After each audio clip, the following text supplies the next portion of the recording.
Hello and welcome to Newsroom series today as we focus on the Northwest region. I'm Olumide Macaulay. Thank you for joining us. But first, our top stories. Hearing of the appeal filed against the federal government by a former Chief Justice of Nigeria, Justice Walter Oloyen, over his alleged illegal removal from office has been stalled. At the resumed hearing of the appeal filed on the 9th of July 2019, the Acting Director, Civil Appeals, Mr. Tijani Ghazali from the Office of the Attorney General of the Federation and Minister of Justice informed the court that the ministry is not in possession of the case file for the trial of the former Chief Justice of Nigeria 5 years after the conclusion of the trial. Mr. Ghazali, a senior advocate of Nigeria, informed the three-man panel of justices billed to hear the appeal that he needs some time to access the case file of the trial of the former CGN, which was contracted to a Kanu-based private lawyer, Aliyu Umaru, who died 4 years ago. Justice Jumbo Ofo, who presided over the matter after listening to arguments from the council, granted an accelerated hearing and subsequently fixed September 19, 2024 for the hearing of the appeal. It's another victory for the Deputy Governor of Edo State, Philip Shaibu, after the Court of Appeal sitting in Abuja dismissed an appeal filed against him by the Edo State House of Assembly. The three-man panel, presided over by Justice Aki Abubakar, was unanimous in its decision in favor of Mr. Shaibu, who was recently reinstated as the Deputy Governor of Edo State. The court based its decision on the grounds that the appeal amounted to a waste of time and abuse of court process.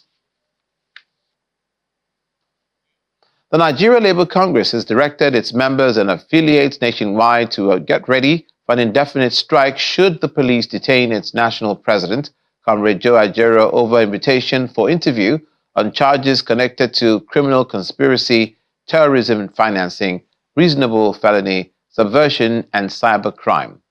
The police summoned ordered the NLC president for questioning at 10 a.m. today, Tuesday, August the 20th. However, the NLC says it has instructed its legal team to seek extension of the date for the interrogation. Solidarity forever. Solidarity forever. Solidarity forever. For the union makes us strong. There is victory for all. There is victory for all. In the struggle for our members, there is victory for all. The Akwa Ibom State Governor, Pastor Omo Eno, says his administration will continue to support meaningful business ideas to expand the state's economy with the overall goal of boosting the overall well-being of its citizens. The governor gave the assurance while receiving the second Airbus for Ibom Air at the Victor Atta International Airport in Uyo, the state capital. Joined now by His Excellency.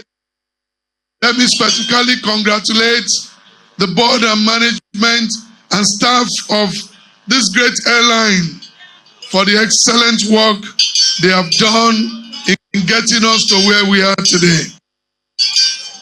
Let me particularly celebrate the managing director of Ibom Air, Captain Fonudom, for the work he's doing and his entire team. We cannot thank you enough. We are proud of you that steadily, slowly, humbly, you are achieving every milestone that you have set out for the company. That in your short but impactful years of operation, Ibom Air has become Nigeria's most preferred airline, winning awards severally in the aviation industry. In my inaugural speech last year, I promised to honor all financial and operational obligations, and to ensure that we continue expanding and supporting this airline, which remains a product of vision. Today, with the delivery of this second Airbus, which we have received to help Ibom Air increase its fleet and routes, I am proud to say that I have kept faith with that promise. We'll continue to support the development of Ibom Air. We'll continue to ensure that we work with our partners, our financiers, to ensure that we keep to our commitment.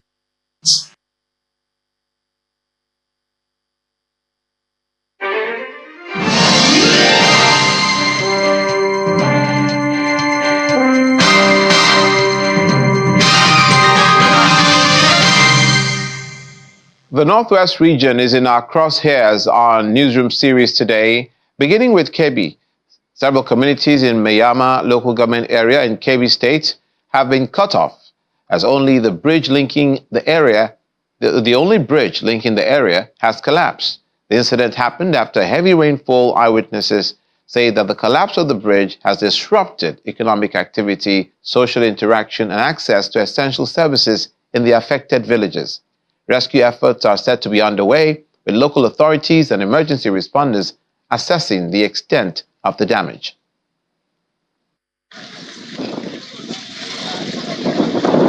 This bridge connects 20 communities in Mayama local government area of Kebbi State, and movement within the area is on hold. The bridge caved in after heavy rainfall over the weekend, and the affected communities include Mayalo, Sambawa, Gobenkure, Angwashwaibu, and Gandiji villages. Residents are stranded, and they are asking the government to come to their aid. This culvert, it links many villages in my area, like Mayalo, Sambawa, Gombenkure, Gamjeji, Gumawa, Gondongawa, about 20 something of them villages. It's only this road they are passing to Jega or Kebbi. Except this one, there's no way to follow. So we are pleading to government to take action, serious action, emergency action to help our people here. Rescue efforts are ongoing to provide alternative means of transportation in the area, especially farming products. Since yesterday, by the special grace of God, the head of the district of Mayalo, he's the one that sent me the picture in my telephone as message across. He's been doing his best, mobilizing the youth and the people of that community to try to do some access road so that people can be using it for now before the government come. You can see the job is going there, and myself, we are here to join hands together to assist so that we can get a little place that our people can be using. Beyond the rescue efforts, the local government is assessing the situation to determine the necessary action. This one happens yesterday, actually. So when we hear from it this morning, so I make an arrangement with my director of works. Here he is. So we have come to see by ourselves, and we inform all our stakeholders from my local government, and we are appealing to our government. I know it is able to do, because our government is very, very able, and it has been doing all these things. So in Allah, so we told our people that whenever we push all these things to our government, it will take care of it very soon. Meanwhile, the state chapter of the People's Democratic Party, PDP, is asking the state and national emergency management agencies to expedite actions to cushion the hardship of the victims of the area. Meanwhile, as the rainy season gets to its peak, the Kaduna State Emergency Management Agency, KADSEMA, has warned people living in flood-prone areas to vacate those places to safer areas to avoid imminent flooding. In other words, to higher ground. In a statement by its executive secretary, Usman Mazadu, he said 7 local government areas are at risk of flooding, especially communities along waterways in anticipation of heavy rainfall. The agency explained that it has become necessary to notify the flood-prone communities about the torrential rainfall experienced between Sunday, August the 18th, and Monday, the 19th, and still going on without abating. He also says the heavy rainfall might result in the overflow of rivers, particularly in the local government areas with rivers or tributaries crossing through. Meanwhile, the Kaduna State government has assured residents of Kafanchan in Jema local government area in the southern part of the state of speedy completion of the Angwarimi Road and all ongoing road projects executed by the state government. Speaking during an inspection of the dual carriageway 9.35-kilometer Angwarimi Urban Renewal Road on behalf of Governor Ubasani, the managing director of Kaduna Roads Agency, Ahmed Abdullahi, says the state government has mobilized contractors handling the project to ensure its speedy completion within 6 months, as well as other road projects in the area. Kaduna, the third largest populated state in Nigeria, has 23 local government areas and 4 metropolitan cities. However, while the population continues to increase, public infrastructure such as good road networks, schools, healthcare, among other basic amenities, are not growing fast enough to meet the needs of the growing population. In a bid to bridge the infrastructural deficit, especially in the local governments, Governor Ubasani's administration launched the Rural Transformation Program shortly after he came into office on May the 29th, 2023, aimed at revitalizing the economies of rural communities. Some of the priority projects is the dualization of the Angwanrimi Road in Kafanchan Jema local government area, which will link commuters from the north to the southern part of the country. This is one of the most important, not only important to the people of Kafanchan, also an important road that connects the southern part of the country and the north, because most northern states fly this road to Abuja and other part of the country. So this is a very, very critical road, and the most important part of it is the administration of Senator Obasani is committed to delivering this important infrastructure project, which will foster economic growth and sustainable development. The level of the job is that from site clearance we have done 100%. Then the fillings we have done 100%. The artworks 100%. The drainages they have completed 100%. And we have the binder course, the stone base which is about 70%. Then the binder course which is about 60%. Then the wiring cost is 40%. The return of the contractor to site raises the hope of residents who have suffered for years due to the bad state of the road. Since they started this one, we are thinking as if they will do it very, very fast. Obviously, the contract have delayed, and you can see it's rainy season and people are really battling. And sometimes when it's raining, it's hardly you pass this place without you being dirty, and which is affect our outfit as bankers. My thought for the government is for them to increase the speed so that this work can be completed in good time. I feel okay. The thing is nice, but they need the work because the road is not good. It affects me because dust is too much. Even the road now, if rain fall now, you cannot pass the roads everywhere. The work is good. I'm feeling okay now. Now people they can enter my shop now, but before people to enter my shop, they cannot enter my shop because of there are no roads. In order to provide qualitative and affordable healthcare to the people of southern Kaduna, the state government is also renovating the Kafanchan General Hospital. We are one of the 6 facilities that benefited from His Excellency's benevolence in renovating, upgrading the hospital and furnishing them. And Sir Patrick Ibrahim Yakowa Memorial Hospital was last furnished in the year 2001, 2002. And that's about 22 years or so. And this renovation has been long overdue. And when we were selected as one of the facilities in Kaduna State, and one of the 2 in southern Kaduna here, that's including Gwantu. So we think it's a good thing that this hospital is going to wear a new look. Since inception, Governor Obasani's administration in Kaduna State has made infrastructure development a top priority in enhancing the socio-economic well-being of both urban and rural communities across the state.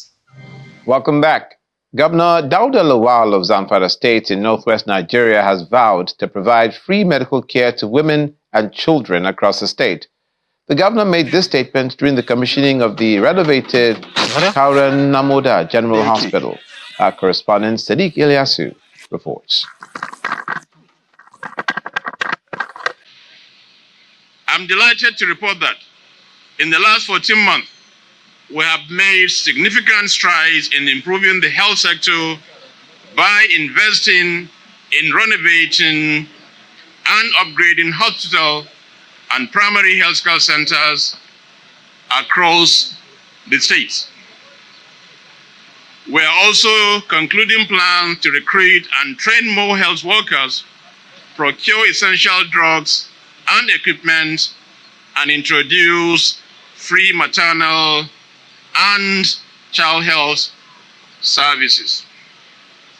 This intervention, we hope, will result in improved health outcomes for our people through the reduction in maternal mortality, infant mortality, and morbidity rates across the state. Today's inauguration demonstrates our commitment to providing quality healthcare service for all residents of Zamfara, regardless of their location, status, or income. The project scope includes the complete renovation of the hospital, providing 32 kilowatt of steady solar power, installing 25 street lights, and supplying essential medical equipment. With the successful completion of this facility, I'm confident that the people of Karanamoda and neighboring towns and villages will now have access to affordable, quality healthcare services. The people of Karanamoda, Birnin Magaji, Shinkafi, Zurmi, and the surrounding communities now, you don't need to go to Gusau to get medical attention, inshallah.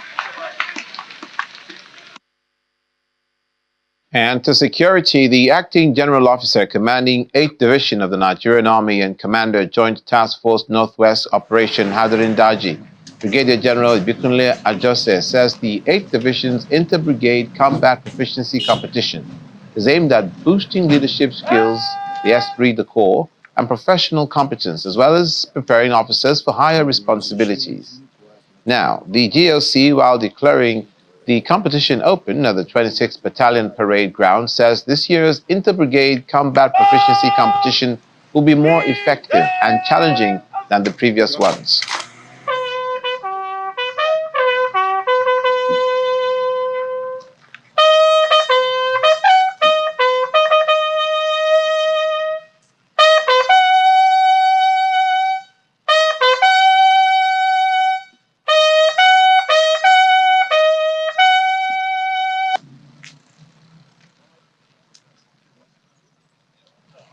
The competition is organized to enhance the training of officers in the performance of their duties.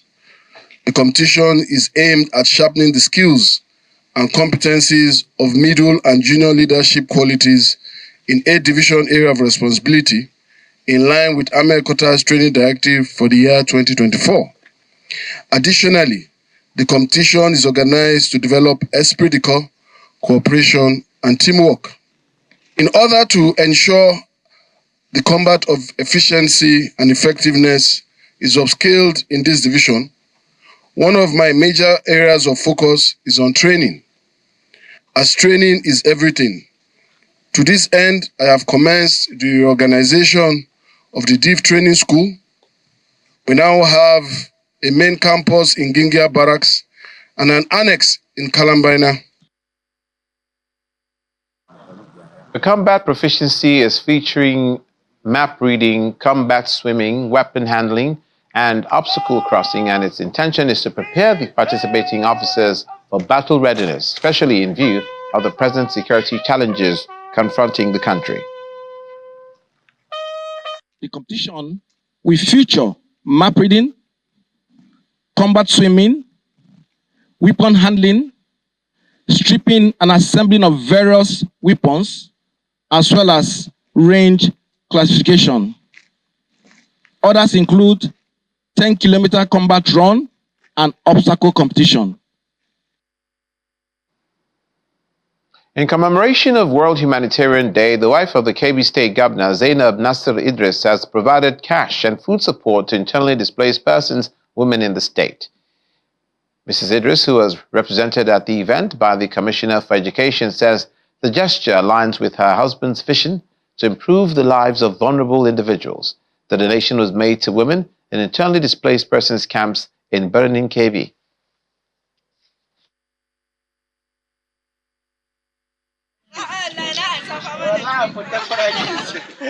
Internally displaced persons living at the Malala and Ambosa IDP camps in Birnin Kebbi are being provided with cash and food support from the wife of the governor. The 300 beneficiaries are women IDPs who have been living in the camp for 10 years and, according to their leaders, have been struggling to access basic necessities like food in the past 2 years.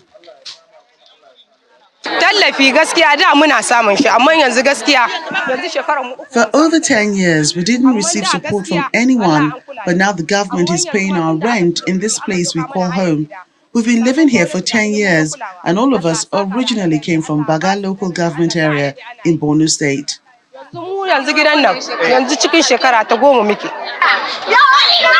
Support for these women is part of the Humanitarian Day celebration, and Mrs. Idris is represented by a delegation led by the Commissioner for Basic and Secondary Education, Halima Bande, who says she's passionate about alleviating the suffering of individuals in the state.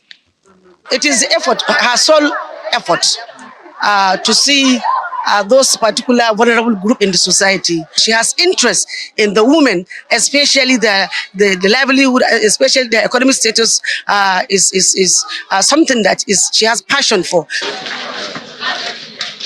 In addition to supporting the women, the delegation also visited Sayaya Memorial Hospital and donated cash support to female patients on admission.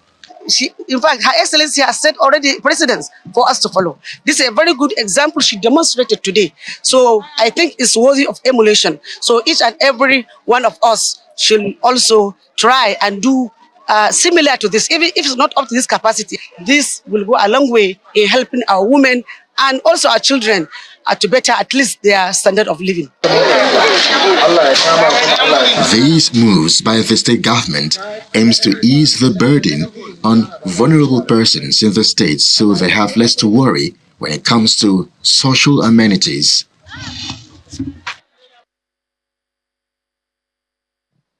Finally, stakeholders in Katsina State have called for speedy implementation of the Administration of Criminal Justice Act across the country to ensure violence-free country. According to them, the act was based or passed into law and domesticated since 2015 by at least 34 states in the Federation, including Katsina, however, yet to be implemented after its passage and domestication. The program manager of Clean Foundation, Chigozum Okoro, made the appeal during a 2-day citizen engagement on policing reform and accountability of justice sector actors held in Katsina State. And that's where we leave it on Newsroom Series today. Thank you so much for watching. I'm Olumide Macaulay.